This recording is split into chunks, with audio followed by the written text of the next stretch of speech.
Hey friends, welcome back to the Maple Leaf Barn.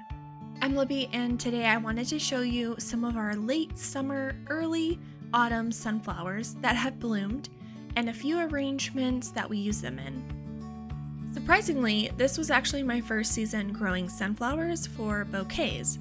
I learned quite a bit, like for an example, what stage to harvest the sunflower and a lot about succession planting. Here is what the ProCut sunnies look like when they're getting close to producing a bloom. This season I grew all ProCut sunflowers. This one is just starting to open up.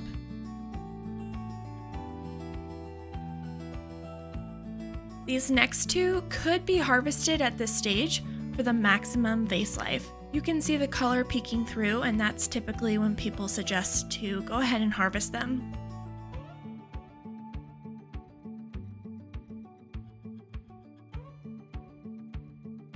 This stage is actually my personal favorite to harvest. I know exactly what variety it is and what color it's going to be, so I can pair other flowers with it that will look really good. Since I'm such a small scale grower, I have bouquet orders from particular receivers, and I want to make sure that they can visually see the color coming through when they receive that bouquet the next day or within a few days. This next one is the ProCut bicolor.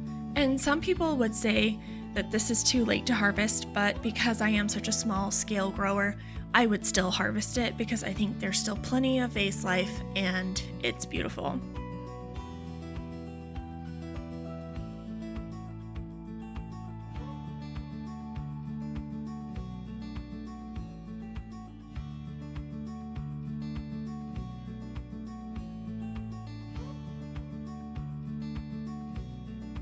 This is the ProCut Plum variety, and this one is too late to harvest for a bouquet. The bugs have already started to eat it, and the petals would just start falling off within a day or so in the vase. Harvesting sunflowers is pretty straightforward. You cut them when you see the color peeking through, you cut with a long stem, and you cut at an angle for maximum hydration. They need to go directly into water, and I suggest using flower food in that water. We hope you enjoyed seeing these different September sunflower varieties. We can't wait to explore more next season. Thanks for watching. See you next time.